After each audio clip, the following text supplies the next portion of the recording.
सभी प्यारे बच्चों को अनुसर का एक बार प्यार भरा नमस्कार। हम लोग तैयारी में लगे हैं और सीयूटी की तैयारी के लिए मैंने आपसे कहा कि अगर आप बढ़िया से बढ़िया क्वेश्चंस करते हैं तो फिर उम्मीद है कि आप सिलेक्शन ज़रूर ले लेंगे। तो सिलेक्शन के लिए हमें क्या क्वेश्चंस करने चाहिए, सीयूटी में कहाँ कहाँ से क्वेश्चंस आएंगे और सीयूटी के लिए कौन कौन से क्वेश्चंस इंपॉर्टेंट हैं, ये क्वेश्चन सॉलिड स्टेट के हैं। तो सॉलिड स्टेट के कौन कौन से क्वेश्चन पर हमें ध्यान देना है, इस बात पर जरा हमारी नज़र पड़ जाए तो ज़्यादा बेटर है। देखिए, क्वेश्चन नंबर लाइन से चलेंगे, क्वेश्चन नंबर 1 2 3 हम सबकी बात करेंगे। तो यहाँ पर मैं आपको बताने की कोशिश करूँगा कि किन क्वेश्चंस पर हमें विशेष तौर से ध्यान देना चाहिए। क्वेश्चन नंबर 1 क्या कहता है वो समझते हैं। The physical state of matter is the result of interplay और इंटरमोलिकुलर फोर्सेस सच एज, यानी कि कौन सा इसमें फोर्स अप्लाई होता है, इस बात का हमें ध्यान देना चाहिए। तो देखो, जो फिजिकल स्टेट मैटर की होती है उस पर फोर्स, चाहे वो डाइपोल इंटरेक्शन हो, चाहे फिर वो लंदन फोर्स हो, चाहे हाइड्रोजन बॉन्डिंग हो, इन सभी पर ही ध्यान देना पड़ेगा। तभी फिजिकल मैटर जो है वो इंटरमोलिकुलर जो फोर्सेस है उनको एक्सप्लेन कर पाएगा। तो यहाँ पर आपको ऑल द अबव लगाना पड़ेगा। इंपॉर्टेंट क्वेश्चन है। दूसरा क्वेश्चन चल लेते हैं। दूसरा क्वेश्चन क्या कह रहा है? दूसरा क्वेश्चन कह रहा है कि which among the following solid is not soft, इसमें से कौन सा सॉलिड सॉफ्ट नहीं है? तो सोडियम, कॉपर, पोटेशियम, फास्फोरस। तो पोटेशियम, सोडियम, फास्फोरस ये तो सॉफ्ट माने जाते हैं, लेकिन कॉपर सॉफ्ट नहीं है। कॉपर को आप इतना जल्दी भी नहीं तोड़ देंगे जितनी उम्मीद आप करते हो। आपको लग रहा होगा कि कॉपर सही है, लेकिन कॉपर सही जवाब नहीं है। तो कॉपर के लिए आप बिल्कुल परेशान ना हो, बिल्कुल एग्जैक्ट आंसर है। उसके बाद आ जाते हैं क्रिस्टलाइन सॉलिड कौन सा है। क्रिस्टलाइन सॉलिड जो होते हैं वो लॉन्ग रेंज ऑर्डर होते हैं, जो लंबे समय तक उस ऑर्डर में बने रहें, that is called long range order. तो लॉन्ग रेंज ऑर्डर के जो सब्सटेंसेस होते हैं उन्हीं को हम लोग बोलते हैं क्या? क्रिस्टलाइन सॉलिड बोलते हैं। तो क्वेश्चन नंबर 3 का जवाब भी आपको समझ में आ गया होगा। उसके बाद आ जाइए question number next. Question number next क्या कहता है वो भी मैं आपको बताने की कोशिश कर रहा हूँ। A solid having the regular shape is called. तो जो रेगुलर शेप वाले होते हैं वो क्रिस्टलाइन सॉलिड तो ही होते हैं। तो फिर आपको यहाँ फोर्थ वाले क्वेश्चन पर भी बहुत समझदारी का काम लेना है कि solids having irregular, sorry regular नहीं था, इरेगुलर शेप था। इरेगुलर शेप जो होती है वो एमॉर्फस की होती है। अगर रेगुलर होता तो क्रिस्टलाइन था, रेगुलर होता तो क्रिस्टलाइन था, लेकिन इरेगुलर है तो फिर क्या हो जाएगा? इरेगुलर में ये आपका हो जाएगा एमॉर्फस। तो रेगुलर होती क्रिस्टलाइन की, इस बात का भी ध्यान दीजिएगा। तो 25 क्वेश्चन का दायरा मैं लेकर के चल रहा हूँ, आज आपको पूरे 25 क्वेश्चन कराऊंगा। एमॉर्फस सब्सटेंस का जो होता है शॉर्ट रेंज ऑर्डर होता है। एक तो ये पॉइंट बिल्कुल सही, शॉर्ट रेंज ऑर्डर होता है।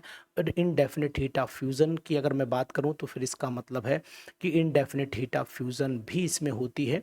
तो यहाँ पर मैं दोनों चीज़ों को मर्ज कर लूँ तो फिर डी ऑप्शन हमारे लिए करेक्ट ऑप्शन बन जाता है। Very very important question for PGT examination.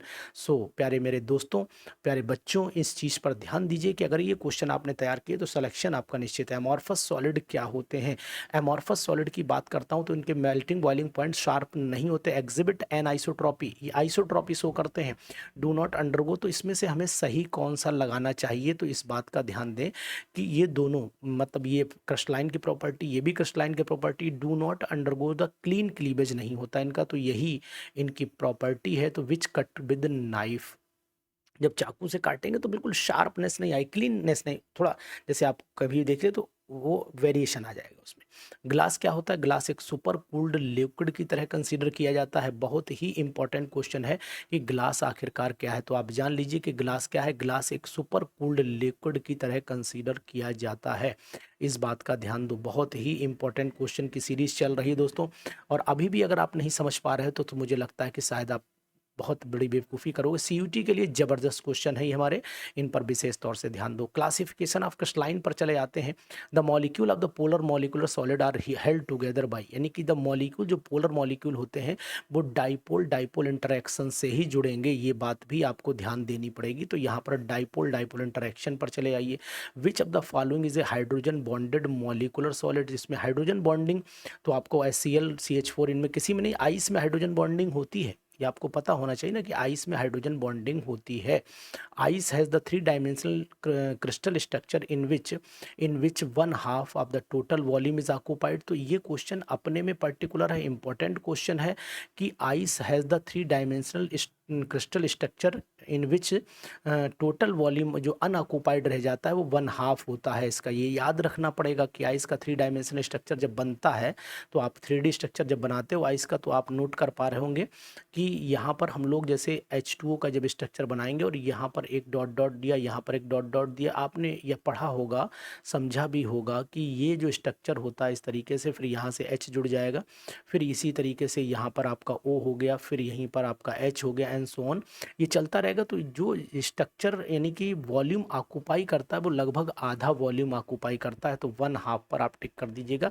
Zinc sulphide का क्रिस्टल आयनिक होता है, ये पढ़ा भी गया, सॉलिड स्टेट में बहुत बेटर बताया जाता है, समझाया जाता है कि भाई ये जिंक सल्फाइड कैसा होता है, तो आयनिक में आप टिक करिए। Crystals which are good conductor of heat and electricity are known as ionic होते हैं। तो आयनिक में भी कंडीशन लगी होनी चाहिए कि वो मॉल्टन यानी कि जो क्रिस्टल्स होते हैं इनके अंदर आयंस का फॉर्मेशन होता है, ये अच्छे माने जाते हैं। Crystals which are good conductor of electricity and heat are known as, देखो आयनिक तो है लेकिन आयनिक में एक बात ध्यान रखना, ये मॉल्टन स्टेट में होना चाहिए, तो ये आंसर यहाँ पर परफेक्ट नहीं बैठेगा। यहाँ मॉल्टन वर्ड तो यूज ही नहीं किया, तो फिर मेटेलिक को हमें फोकस करना पड़ेगा। मेटेलिक को फोकस, यानी कि मॉल्टन वर्ड होता तो फिर आयनिक लगाते, लेकिन मॉल्टन वर्ड दिया नहीं, इसलिए हम लोग मेटेलिक पर ध्यान देंगे। मेटेलिक ही को इसका आंसर बिल्कुल परफेक्ट होगा। अब आगे चले आइए, question which of the following is an example of the metallic crystal solid, इसमें कौन से मेटेलिक क्रिस्टल सॉलिड है, तो आपको पता होना चाहिए कि भाई मेटेलिक हो, क्रिस्टल हो, सॉलिड हो, इस चीज़ पर ध्यान देना है, इस चीज़ पर आपको ध्यान देना है। तो फिर यहाँ पर मेरे हिसाब से मेटेलिक क्रिस्टल सॉलिड टंगस्टन को बोल सकते हैं, तो टंगस्टन पर टिक कर लीजिए, इंपॉर्टेंट है। Solids are called giant structure अगर बनाते हैं तो जाइंट तो हम लोग मॉलिकुलर सॉलिड को ही बोलते हैं कि मॉलिकुलर सॉलिड बनेंगे, या कोवेलेंट नेटवर्क सॉलिड जब हम यूज़ करते हैं तो कोवेलेंट का वर्ड हमारे लिए परफेक्ट होता है, कि आप एनसीईआरटी को फॉलो करेंगे तो वहाँ पर covalent solid is the network solid ही कंसीडर किया गया है, इस बात का आप ध्यान दीजिएगा। In graphite carbon atoms form the interlinked member, तो कार्बन ग्रेफाइट में क्या होता है कि 6 मेंबर, भाई जो चेन होती है वो 6 मेंबर्ड जैसी ही होती है, तो यानी कि अगर आप ग्रेफाइट के स्ट्रक्चर को भी बना करके देख लेते हैं तो मेरे हिसाब से ये स्ट्रक्चर ग्रेफाइट का इस तरीके से बनता है, इस तरीके से स्ट्रक्चर बनता है, ये ऐसे नीचे भी फिर इसी कंडीशन से स्ट्रक्चर बनेगा ऐसे, तो ये 6 मेंबर्ड का रिंग रहता है, तो यहाँ पर ये सी वाला ऑप्शन आप टिक कर लीजिए और इंपॉर्टेंट में लगा लीजिए।